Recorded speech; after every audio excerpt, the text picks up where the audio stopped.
পুরীতে আমাদের আজকে সকাল শুরু হয়েছে সোনার গৌরাঙ্গ মন্দির দর্শন করে। এরপর আমাদের এখনকার ডেস্টিনেশন হচ্ছে রঘুরাজপুর হ্যান্ডিক্রাফট ভিলেজ। সেখানে গিয়ে একটা নতুন অভিজ্ঞতার আশা নিয়ে আমরা জার্নি স্টার্ট করেছি। এখান থেকে 15 কিলোমিটার মতন ডিস্টেন্স, 15-30 কিলোমিটার আপ ডাউন আমরা এবার যাব গাড়িতে।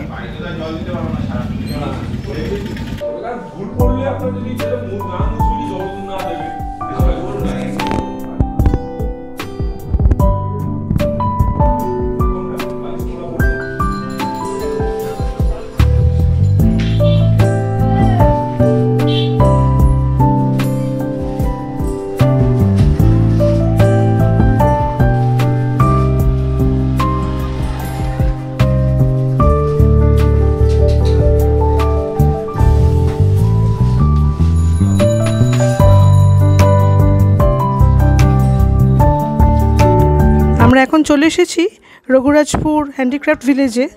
এখানে প্রত্যেকটি বাড়িতেই অসাধারণ পটচিত্র এবং বিভিন্ন রকম কাজ সেগুলো রয়েছে, এবং আমরা এখানে একজনকে পেয়ে গেছি, উনি নিজেই এগুলো বানান। ওনার সাথে আমরা একটুখানি কথা বলে নেব। এই পটচিত্রগুলো করতে মোটামুটি কতদিন সময় লাগে? ଆମେ ସମୟ ଲାଗିବ କାମକୁ ନେଇକିରି ସମୟ ଟାଇମ୍ ଲାଗୁଛି ଆଉ। ଛୋଟ ଛୋଟ ପୁରା ମାନେ ପଟ୍ଟଚିତ୍ର ମାସ 15 ଦିନ 8 ଦିନ କାମକୁ ନେଇକିରି ଆଉ। এই নারকলের কাজগুলো নারকেলে কাম ସେଇଟା ଚଞ୍ଚଳ ହେଇପାରିବ। ସୂତାର କାଜ ହେଉଛି ତ ଚଞ୍ଚଳ ହେଇପାରିବ। আর এগুলো মোটামুটি আপনাদের হ্যাঁ সেটা সুকুম নাকি আপনার দোকানে? না আমার এটি বিক্রি হচ্ছে, একটু বাহারକୁ যাଉଛି। আচ্ছা আচ্ছা।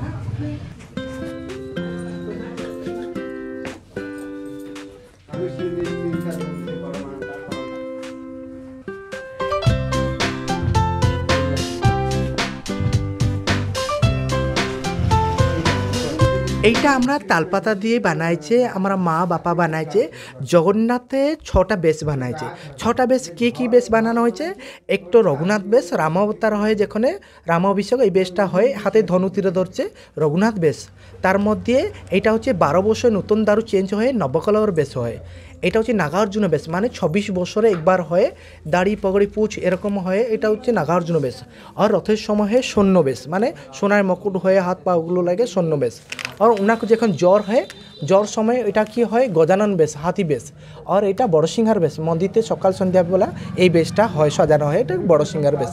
জগন্নাথে অনেকটা বেশগুলো হয়। এটা করতে মোটামুটি আপনাদের কতদিন সময় লাগে? এই কাজটা বানায় আমার 18 দিন লাগছে। এটা ঘরে সবাই বানাইছে, মা বাবা বেন সবাই মিলে কাজ করে। এরকম কাজ হচ্ছে 20 দিনে 25 দিন লাগছে। রংগুলো কি রং ব্যবহার করেন? এই যে কালোগুলো হচ্ছে কেরোসিন নাম হচ্ছে, ভূষো কালিটা আছে, ব্ল্যাক কালারটা হয়েছে। তার মধ্যে আমি তালপাতা খোদাই করে তারপর দিয়ে কাজল দিকে এইগুলো জল দিয়ে পুছেছে। তারপরে ব্লেড দিয়ে উপর পাতাটা কেটেছে, কেটে যাওয়ার পরে নিচে পাতাটা ফুটে আসছে।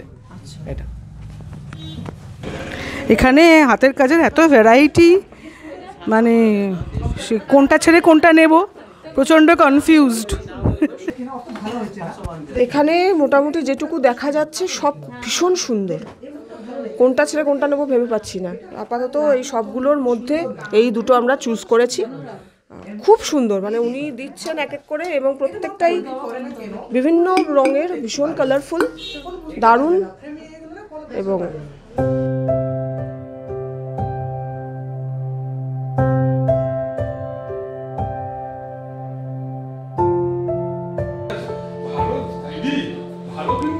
রঘুরাজপুর গ্রামে কটা বাড়িতে, মোটামুটি 4 থেকে 5টা বাড়িতে আমরা দেখলাম যে হাতের কাজের যে বিপুল সম্ভার। এবং সবথেকে যেটা ভালো লাগলো যে এদের তরুণ প্রজন্ম কিন্তু এগিয়ে এসেছে এই কাজটাকে আরও সামনের দিকে এগিয়ে নিয়ে যাওয়ার জন্য।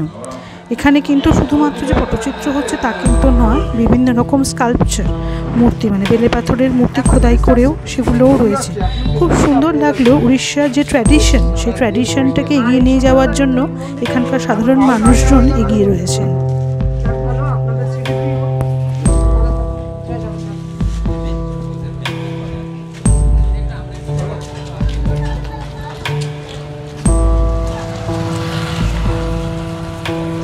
রঘুরাজপুরে আসার উদ্দেশ্য আমাদের সম্পূর্ণভাবে সার্থক।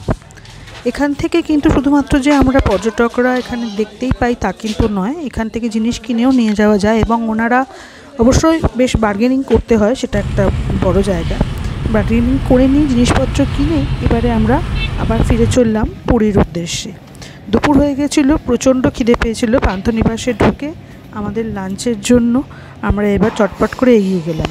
পান্থনিবাসের যে খাবার জায়গাটা সেটাও কিন্তু এক কথায় অসাধারণ, যেমন তার পরিবেশ এবং তেমন তাদের সাজসজ্জা। একটা জাহাজ বা নৌকোর ভেতরে যেরকম থাকে, পুরো বসার জায়গা থেকে শুরু করে দেয়ালের যে সজ্জা সেগুলো সেইভাবেই করেছে। এবং পান্থনিবাসের রান্না নিয়ে কিছু বলার নেই, সবাই মোটামুটি আমাদের ধারণা আছে উড়িষ্যার মানুষদের রান্না। আমরা একটা জম্পেশ লাঞ্চ করে নিলাম, নিয়ে আমরা রেস্ট নিয়ে চললাম বিচের উদ্দেশ্যে।